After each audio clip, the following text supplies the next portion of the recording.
Israel. I think Israel was an important part of it. But, you know, as I finished reading that, I said, well, these guys are really going to be criticized for this, but they didn't even mention the worst of it. And the worst of it, in my opinion, is the USS Liberty.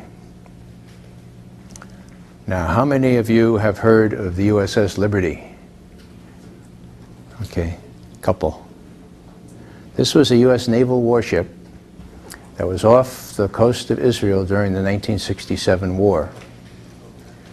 It was an intelligence collector, and it was collecting signals not only from the Russians in Cairo and elsewhere, the Egyptians, but also the Israelis. The Israelis knew it was there. It was in international waters the whole time.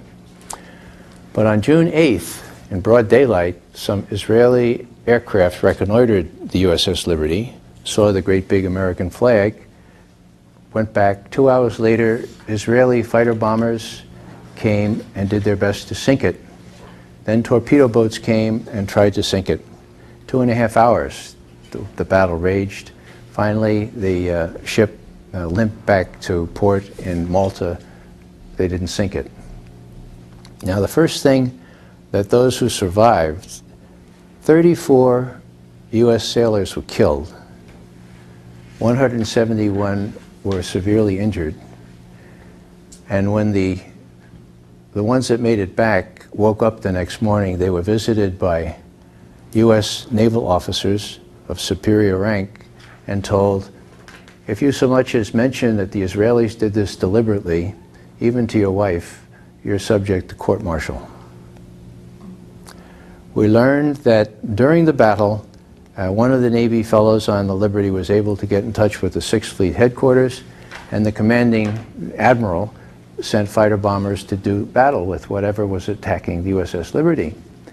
Halfway there, they were called back by order of the President of the United States, Lyndon Johnson, and Secretary McNamara. The whole thing was covered up. Now, why, you ask me, would the Israelis want to do something like that? 3 reasons. One I'm sure of, and that is that the Israelis were about to go up on the Golan Heights, take those heights from Syria. They had promised us that they wouldn't do that. They just didn't want us to know about it beforehand. There was no way that they could do that without communicating with their forces up there. They knew we would intercept the communications, and so they didn't want that to happen. Secondly, they had just captured about 1,200 Egyptian soldiers in the Sinai. They had asked them to dig their own graves, and they shot them. Thirdly, they thought that we were communicating with the Egyptians using one of the CIA stations in the Middle East, with the Liberty actually intercepting the initial message. That was wrong. That wasn't happening, but they thought it was. So those are the 3 reasons why they tried to sink the ship. Now, what's my point here? My point here is simply this, that this was suppressed by Congress, by the executive, by everybody. The Navy bristled, but it kowtowed and allowed this thing to be suppressed for many years. More recently, Admiral Thomas Moorer, who at one point was our the chairman of the Joint Chiefs of Staff, did his own inquiry and got some of the Navy lawyers who had been asked to lie to come forward and admit what had happened, and now it's pretty much out in the open. Amy Goodman had it on her show.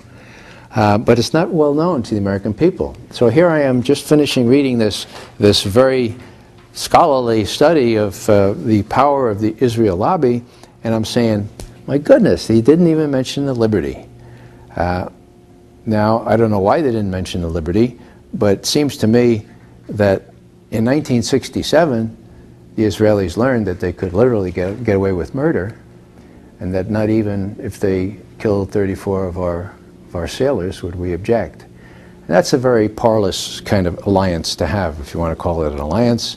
It's the kind of entangling alliance that George Washington warned about, where the perceived needs of one party are automatically accepted as the perceived needs of the other. So it's kind of a long-winded answer, but it's something that doesn't come out, but needs to, because the biggest problem in the Middle East right now is the way this president reversed the policy of 4 decades, where we tried to play the role of an honest broker between the Palestinians and the Israelis. This president, his very first National Security Council meeting on the 30th of January 2001 said, that's for the birds. We know who our friends are. We're going to go with Ariel Sharon. Anybody know Ariel Sharon? Colin Powell says, well, yeah, I know him, but you know, I don't know if you want to unleash Ariel Sharon. And the president says, that's all right, we've decided to do that. A little show of force is not a bad thing sometimes. We'll see what happens. Well, we've seen what happens, right? And you know, here's Colin Powell, he's a Secretary of State, and this is the first he knows about this decision.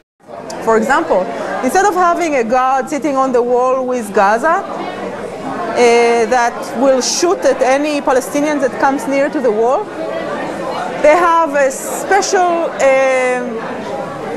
something weird there that looks like, I don't know, coming from outer space. It's like a sphere. And there are a lot of surveillance cameras inside. And then there are women who sit in a base, an army base, inside Israel, far from there, who control these cameras. And when they see something moving, they can shoot it from afar. So they have a room full of people who just control this entire section of the wall with Gaza.